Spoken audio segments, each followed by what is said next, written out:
बंधुगण सबुबले गोटे कथा मन रखु जहाँ आपणकर भाग्य नाही ताकू जदि पाइबार आशा रखिबे आउ खोजी बुलिबे तेबे जहाँ आपणक पाखरे अछि ताकू आपण हरई देबे। नमस्कार बंधुगण, आपण मानकु मोर एही चैनल को स्वागत। आज रही ज्योतिष कार्यक्रम कन्या राशि पाई बहुत गुरुत्वपूर्ण अछि। आज आम जानिबा देवगुरु बृहस्पतिंकर राशि परिवर्तन कन्या राशि पाई किपरि रहिबो। बंधुगण पूरा 13 मासरे थरे देवगुरु बृहस्पति राशि परिवर्तन करिथांती। पूरा 12 वर्ष परे देवगुरु बृहस्पति आपणकर भाग्य भाव चलन करुछंती बा आपणकर अष्टम भाव को छाड़ी आपणकर नवम भाव को चलन करुछंती। पूर्वरु अष्टम थिले अष्टम घर को खराब बोली विचार करा जाए। वर्तमान आपणकर भाग्य स्थान रे देवगुरु बृहस्पति विराजमान रहिबे एवं आपणकु कि प्रकार फल देबे विस्तार भाव जानिबा। देवगुरु बृहस्पति 1 मई 2024 रु नै करी 14 मई 2025 पर्यंत आपणकर भाग्य भावरे बा नवम भावरे विराजमान रहिबे। एह समय रे आपणकु देवगुरु बृहस्पति कि प्रकार फल देबार सक्षम हेबे आमे जानिबा। बंधुगण एही कार्यक्रम जन्म राशि चंद्र राशि उपर आधारित। प्रथमे देवगुरु बृहस्पति विषय रे जदि आमे जानिबा, शास्त्र रे बृहस्पति को देवता मानकर गुरु बोली माना जाए। देवगुरु बृहस्पति सबुठार अधिक कारक तत्वर ग्रह अटंती। ज्ञानर कारक देवगुरु बृहस्पति अटंती। धनर कारक मध्य देवगुरु बृहस्पति अटंती।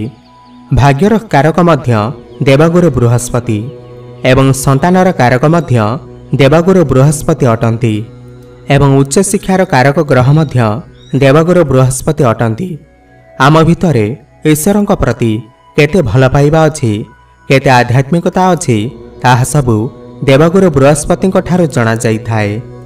राशि चक्रर षष्ठतम राशि हेउछि कन्या राशि एवं आपणकर राशि रे नवम भावरे देवगुरु बृहस्पति चलन करिबे एवं देवगुरु बृहस्पतिंकर दृष्टि आपणकर प्रथम, तृतीय एवं पंचम घर उपर पड़ुअछि। तेबे देवगुरु बृहस्पति आपणकर राशि रे केउ फल प्रदान करिबे सेही विषय आमे जानिबा। एहा पूर्वरु जदि आपणकर भी कन्या राशि होई थाए एवं आपण भी ईश्वरंकु सच्चा हृदय भक्ति करुथांती, विश्वास करुथांती, ताहेले एही भिडियोटी को लाइक करी कमेंट बॉक्स रे जय जगन्नाथ हर हर महादेव अवश्य लिखि दियंतु। बंधुगण मन रखंतु देवगुरु बृहस्पति हेउछंती देवता मानकर गुरु। जेउ मानकर जन्म जातकरे बृहस्पति भल स्थिति रे थांती, उच्च रे थांती, सेमानकु संसारर सब सुख प्राप्ति होई थाए। बंधुगण कन्या राशिर स्वामी ग्रह हेउछंती बुधदेव एवं बुधदेव एवं देवगुरु बृहस्पति परस्पर मित्र अटंती। बृहस्पति आपणक पाई धन कारक ग्रह अटंती। तेबे बृहस्पति आपणकर भाग्य भाव को चलन करिबे एवं गुरुंकर दृष्टि आपणकर प्रथम, तृतीय एवं पंचम भाव उपर अछि। देवगुरु बृहस्पति भाग्यर कारक होई आपणकर भाग्य भाव को आसुछंती। आपणकर भाग्य रे बहुत बड़ परिवर्तन आसीबो। भाग्य आपणकर बदली जीव। समस्त कार्य रे भाग्य आपण को साथ देव।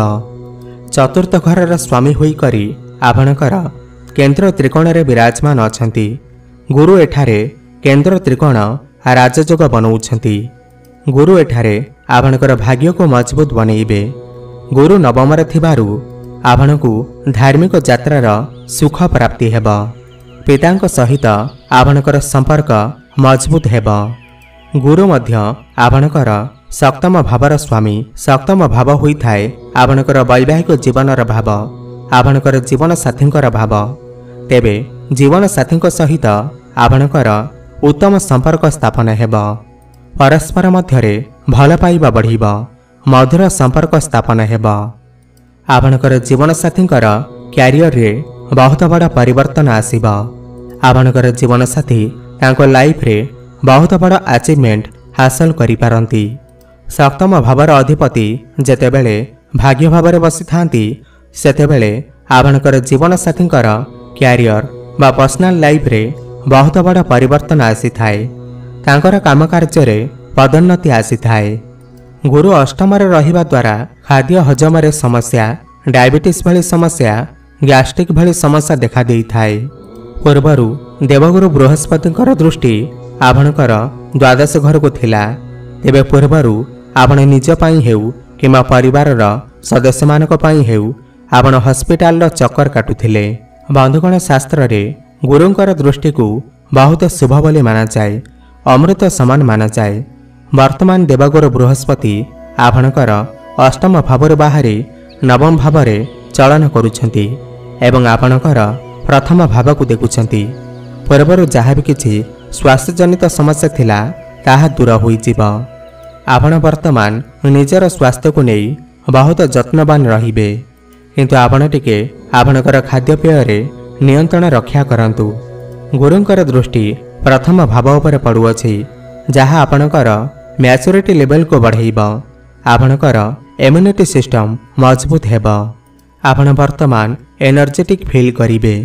गुरुंकर दृष्टि मध्य आपणकर तृतीय भाव उपर पड़ुअछि। जो माने डिजिटल वर्क करुछंती, ट्रैवल रो काम करुछंती, ऑनलाइन रे काम करुछंती, ट्रांसपोर्ट रो काम करुछंती, मार्केटिंग रो काम करुछंती एवं बैंकिंग सेक्टर रे काम करुछंती, आपणक पई गुरुंकर एही राशि परिवर्तन बहुत भल अछि। गुरुंकर दृष्टि आपणकर तृतीय भाव रे पड़ुथिबा हेतु आपणकर सोशल वर्क बढ़िबो। समाज सेवा रे आपण मन देबे।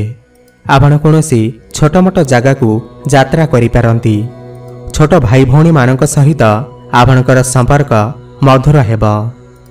एवं गुरुंकर दृष्टि मध्य आपणकर पंचम भाव उपर पड़ुअछि। पंचम भाव उपरे गुरुंकर दृष्टि पड़ुथिबारु आपण एही समय मध्यरे फैमिली प्लानिंग मध्य करि पारंती, संतानर कामना करि पारंती। जदि आपण बहुत दिन धरी संतान प्राप्ति पाई प्रयास करुछंती, तेबे एही समय मध्यरे आपण निश्चिंत रूपरे सफलता लाभ करिवे।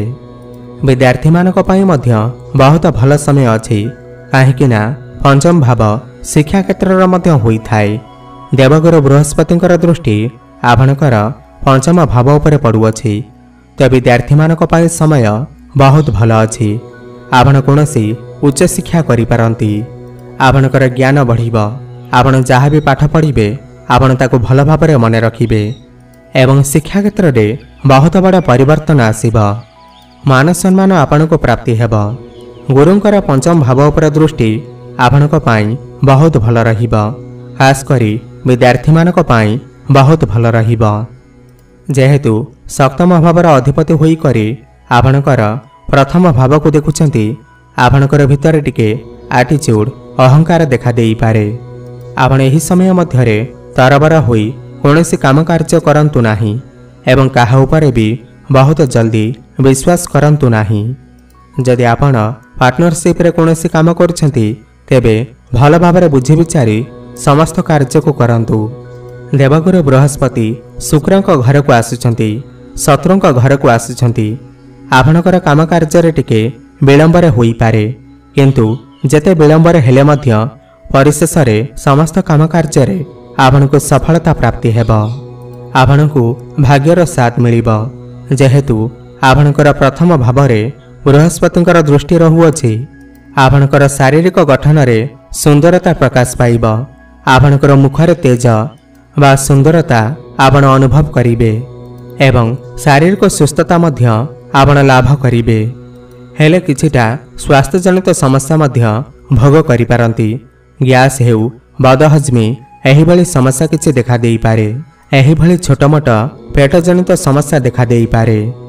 बंधुगण जहाँ भी अशुभ अछि ताको शुभत्वरे परिवर्तन करिबा पाई मु आपनको किछि खास उपाय गुड़िक कहिबी, ताहा आमे भिडियो शेषरे जानिबा। एहा पूर्वरु देवगुरु बृहस्पतिंकर नवम भाव को चलन आपणकर मन धर्म कार्य रे लागिबो। आपण कोनोसी धार्मिक अनुष्ठान को यात्रा करि पारंती, कोनोसी धर्म कार्य करि पारंती। आपणकर भाग्य रे बहुत बड़ा परिवर्तन होई पारे।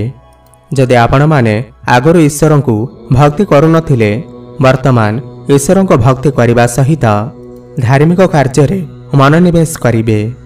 जेहेतु गुरुंकर दृष्टि आपणकर प्रथम तृतीय एवं पंचम भाव पर पड़ुअछि।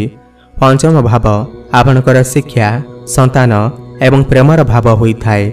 जेहेतु गुरुंकर दृष्टि आपणकर पंचम भाव पर पड़ुअछि तो आपणकर प्रेम संपर्क पूर्व अपेक्षा बहुत मजबूत बनैब। परस्पर मध्यरे मधुर संपर्क स्थापन हेब।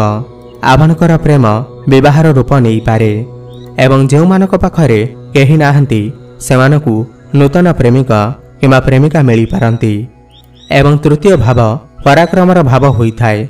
जदि आपण एही समय रे कोनोसी कंपिटिशन में भाग नेउछंती किंबा कोनोसी इवेंट रे जोग देउछंती तेबे निश्चित भाव रे आपण सफलता प्राप्त करिवे। तेबे जहाँ भी अशुभ अच्छी बा असुविधा अच्छी ताको शुभत्व परिणत करने पाई मु आपण मानकु किछि उपाय कहुअछि जहाकु श्रद्धा एवं भक्ति करने द्वारा आपणकर समस्त बाधाविघ्न दूर होइजिब। बंधुगण बृहस्पतिंकर शुभफल प्राप्ति करने पाई आपण प्रत्येक दिन स्नान जल रे हलदी पकाई स्नान करंतु एवं विष्णु सहस्र नामर पाठ करंतु। बृहस्पतिंकर बीज मंत्रर जप अवश्य करंतु। बीज मंत्र हेउछि ओम ग्रां ग्रीं ग्रों सह गुरवे नमः। 108 थर प्रतिदिन जप करंतु शुभफल प्राप्ति हेब। एहा सहित आपण प्रत्येक दिन निजर नाभिरे किंबा मस्तकरे हलदीर टीका लगांतु बा चंदन केसरर टीका लगांतु।